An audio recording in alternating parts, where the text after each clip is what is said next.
Welcome back, MTN Giants podcast, reacting to Hard Knocks. Of course, the Giants are on Hard Knocks for, I don't know if it's the first time. I guess it is because I don't remember a time they were ever on it. I know the Jets got it a couple times, but I feel like this is the first time for the Giants. So it was pretty cool to see some of the background stuff we don't usually see. They're not going to show everything. Apparently, the Giants had the final say of what goes in and what doesn't, which of course would make sense. And if I were the Giants, I'd want the same thing. But we did see some of the stuff that doesn't always get reported and some of the stuff that behind closed doors that they can show. So there was some stuff to talk about for sure. Hope you guys enjoy the video, the podcast. Leave a like, subscribe, all that, and let's get into it. First off, there was a lot of time spent on the Saquon Barkley situation, and they went over just about every scenario. They were talking about, should we franchise him? Should we not? Joe Schoen was talking about franchise tagging him and trading him, but then the Giants were concerned, and they had their whole room of talking to a bunch of other scouts and whoever, and they were like, well, if we do sign him, we're not sure if we can even trade him, so that was a whole risk in itself. So it was cool to see how that entire thing played out.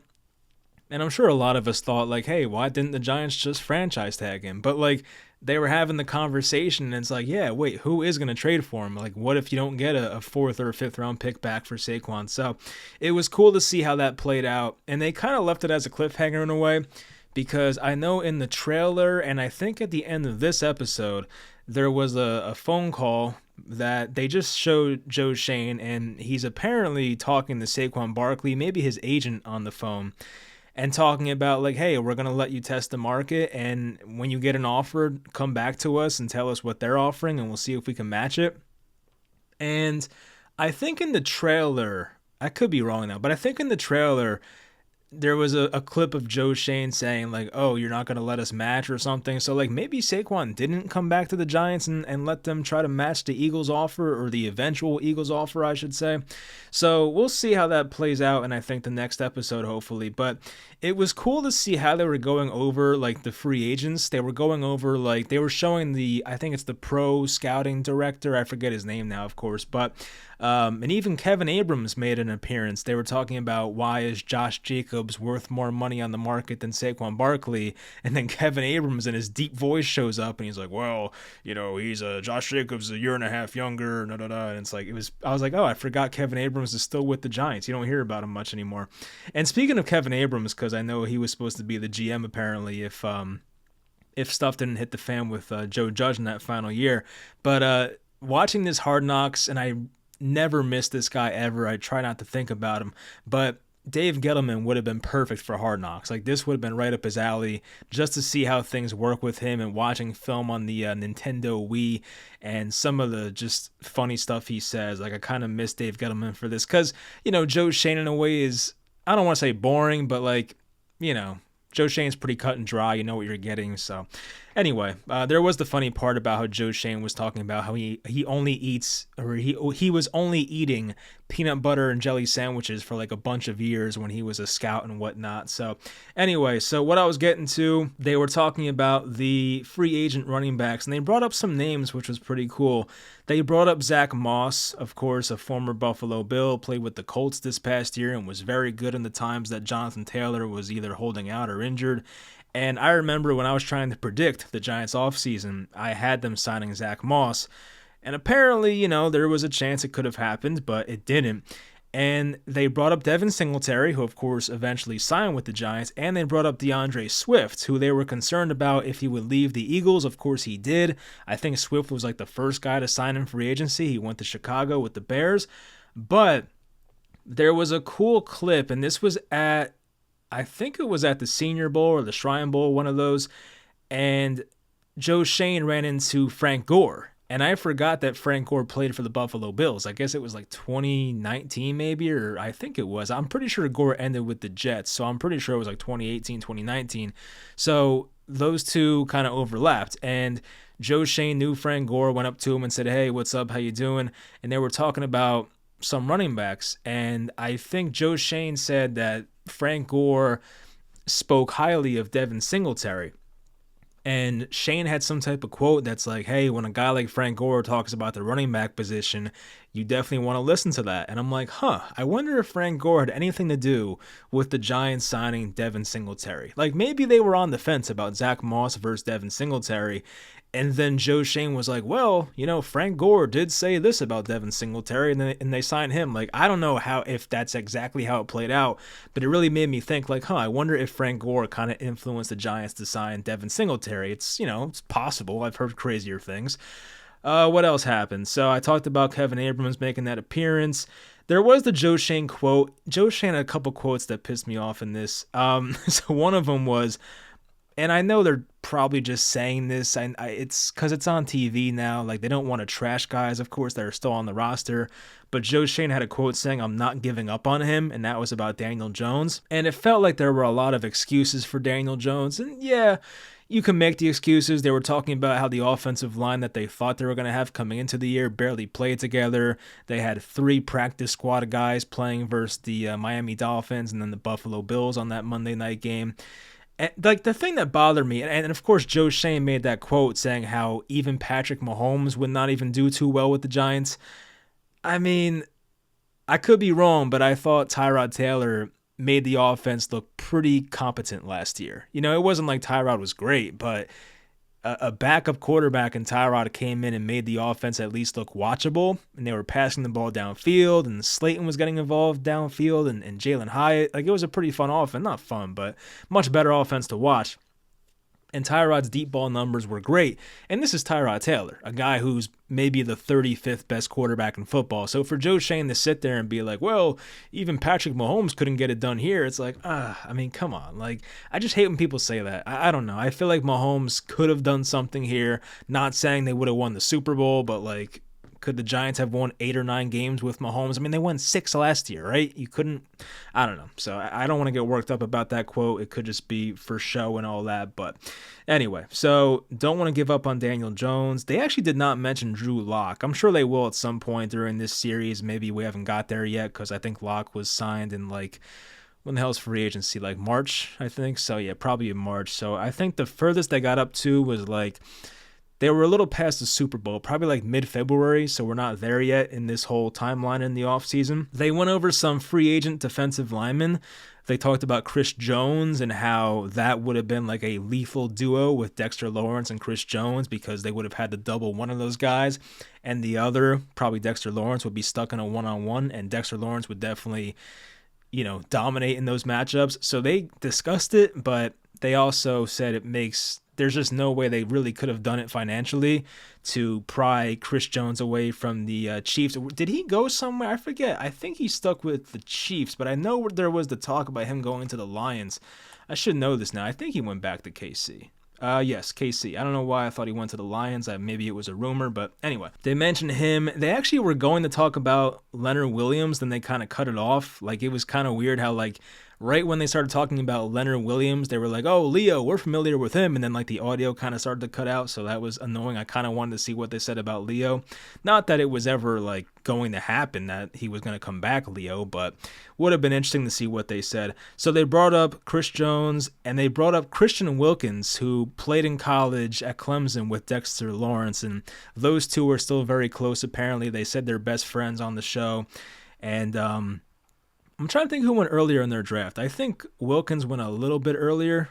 I'm pretty sure. I'll look it up in a bit. But yeah, so those two, I know they said that Dexter Lawrence texted Joe Schoen, I guess right before free agency, and said, hey, what are your thoughts about Christian Wilkins? I guess Dexter Lawrence was kind of curious if the Giants were going to, try and sign his buddy. Of course, he went to the Las Vegas Raiders. So where is he? So I'm looking up in the first round now. 2019 draft. He was the 13th pick, and of course Dex was number, 17, right? Yeah, 17. So he went 4 picks higher, so he beat out Dex there, but Dex has been the better NFL player so far, so I think that's all that matters. Maybe he made a few extra bucks on his rookie contract, but still, I think Dexter Lawrence is making out okay. There was the Shane Bowen hire. That was pretty cool how that all worked out. They didn't really go too much into the Don Martindale thing. There was like a little radio clip of like, oh, Don Martindale is leaving the Giants. Like, they didn't really go into the whole Don Martindale thing. Maybe it's not worth covering. Maybe there's stuff they don't want to show, which probably is the real answer. But they went to the Shane Bowen hire, and it was just Shane and Dable in a room, basically. It might have been Shane's office, and Dable was like, hey, I want to hire Shane Bowen.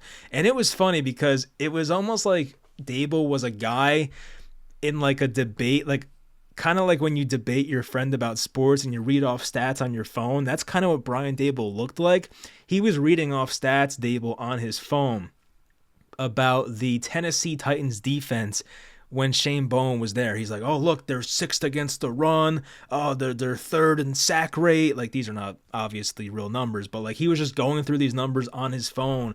It's like, it's funny. It just reminded me of like a just two guys like arguing about LeBron and Jordan. Oh, like, look, LeBron, he went to the finals X amount of times, like just looking at his phone. So it was kind of weird how that worked. But yeah, so he made the call to Shane Bowen, and they hired him, and then they brought in Shane Bowen. It was pretty cool how that worked. So Shane Bowen was in this room, and I guess there were a bunch of other defensive coaches and whatnot. Even the front office guys were there, because basically Shane Bowen was going over his entire defense and saying, look, this is what I want to do. This is what we're doing with certain guys.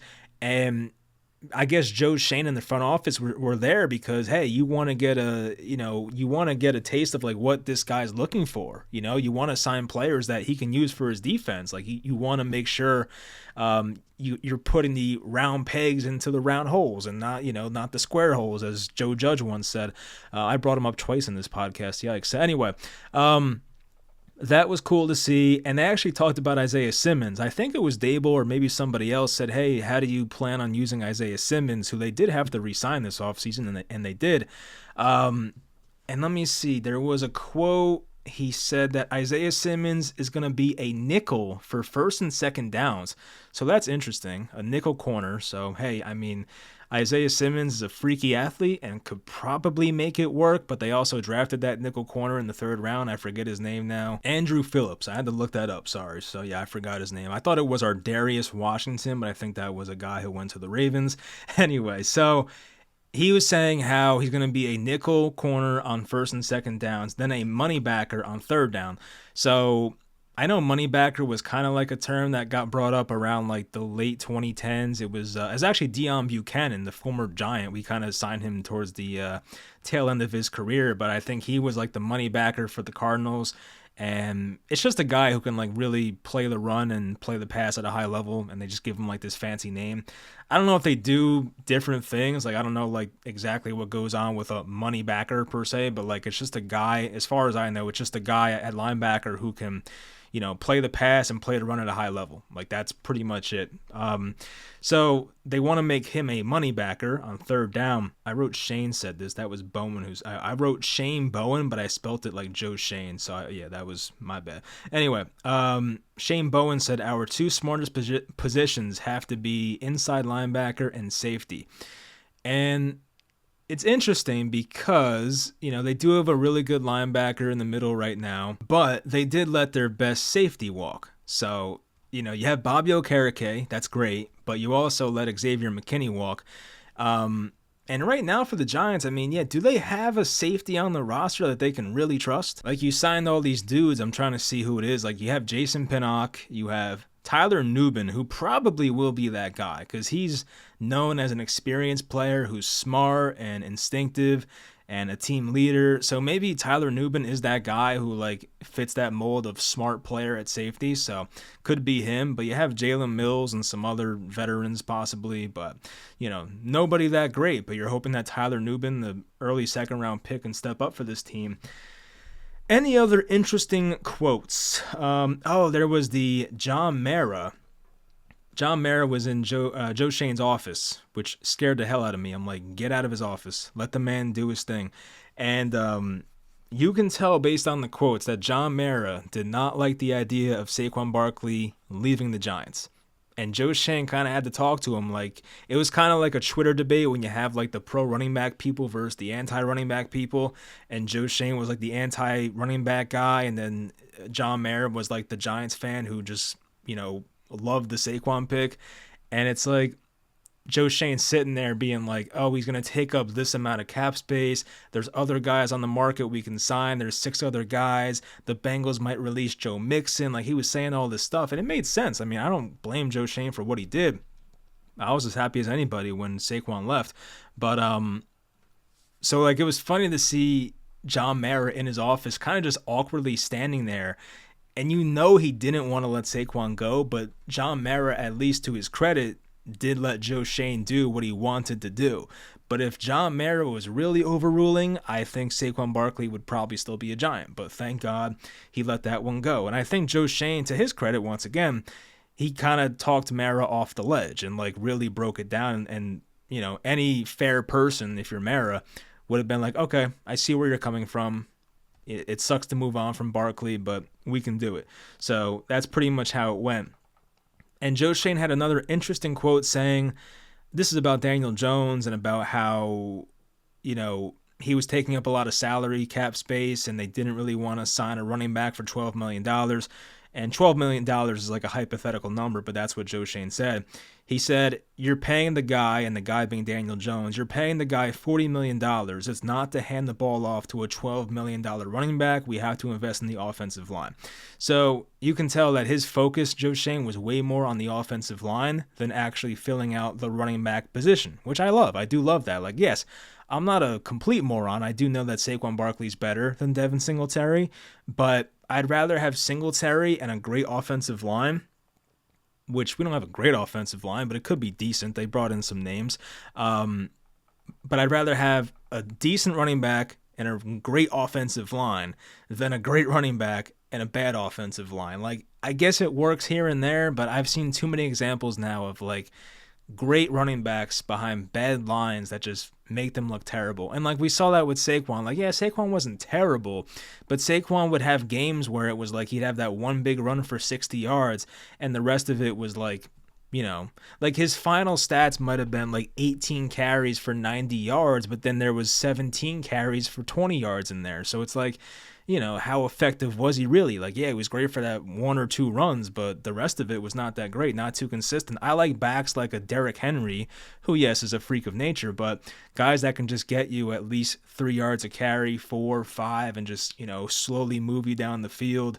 Of course, the big runs are exciting, and, you know, Derrick Henry back in his day can do that, but I didn't really love the Giants' running game the past couple years because it just felt like a lot of it was just home run ball. It was kind of all or nothing, like kind of like how a lot of MLB teams play nowadays, how like they don't want to play small ball and it's all about the deep ball. And, you know, you got Kyle Schwarber leading off games for the Phillies and whatnot. It's kind of like that. Like, so I kind of like the small ball approach, not that Devin Singletary is this bruiser who's going to pick up, you know, a tough 5 yards every single carry, but I do think Singletary is going to be more of like just a hit the hole kind of guy. And Saquon's great, but he had the tendency to kind of dance around sometimes. So that was the downside of him, besides the injuries. And then there was Brandon Brown roasting Outback Steakhouse, which I did not like because I love Outback Steakhouse. He was making some type of comparison how like if you're gonna pay for a top end, like it might have been a filet or something, he was like, you're not gonna go to Outback Steakhouse or something like that. I was like, come on, why is Outback catching strays out here? So but yeah, I did like Brandon Brown. He seemed like a smart guy. So, you know, I don't want to lose that guy, obviously, but we might. I know the Chargers got close to hiring him, apparently, in the offseason. So anyway, that's it. I want to see how many more episodes there are because there's got to be, you know, at least a few. The last time I really watched Hard Knocks, I mean, I did watch it last year because my girlfriend's a Jets fan, so, like, we kind of just watched that. But, like, the last time I really watched Hard Knocks and was really invested was actually the one where the Raiders were on. I think it was their final year in Oakland or maybe their first year in Las Vegas. It was the same offseason they traded for Antonio Brown and they had that whole fiasco. I don't know how many episodes there are, but there's got to be a few. So, you know, I don't know if I'll make a video every single Hard Knocks. I might. If you guys want me to, then say I don't know. Tell me in the comments to do a video every freaking Hard Knocks. I don't know. Just leave a comment. But anyway, so we'll see how that goes. But yeah, it's been a while since I talked about the Giants. I was like, you know what? This was cool. Like, it was cool to sit down and watch this and kind of see how some stuff works. It's not everything, but you know, we got to see a good amount. So it was pretty cool. Like you watch other teams and it's like, oh, cool, football. Yeah, it's coming back soon. But then like you watch your own team and it's like, oh, this is pretty awesome. So I enjoyed it. I'm gonna look forward to the next ones, and yeah, we'll see what happens. Hopefully the Saquon drama is settled next time, and we get to see like the Drew Lock signing. And I really want to see, this is gonna be interesting, I want to see the Russell Wilson stuff, because I'm pretty sure they brought in Russell Wilson for like an actual meeting. I forget if it was in person or not. I think it was. So like maybe they'll show Russell Wilson in the Giants facility. Like that'd be pretty cool. So obviously Russ passed on us and went to Pittsburgh and never gave the Giants a chance to match. So, but it's going to be cool to see how the whole Russell Wilson thing worked out. And then the Giants kind of had to pivot and go to Drew Lock instead. So I do want to see how that plays out. But anyway, hope you guys enjoyed the video. Hope you guys enjoyed Hard Knocks, of course, which it's not my Hard Knocks. So whatever. If you enjoyed it, great. If not, sorry, but it's not my fault. But anyway, hope you guys enjoyed, and I'll talk to you guys next time.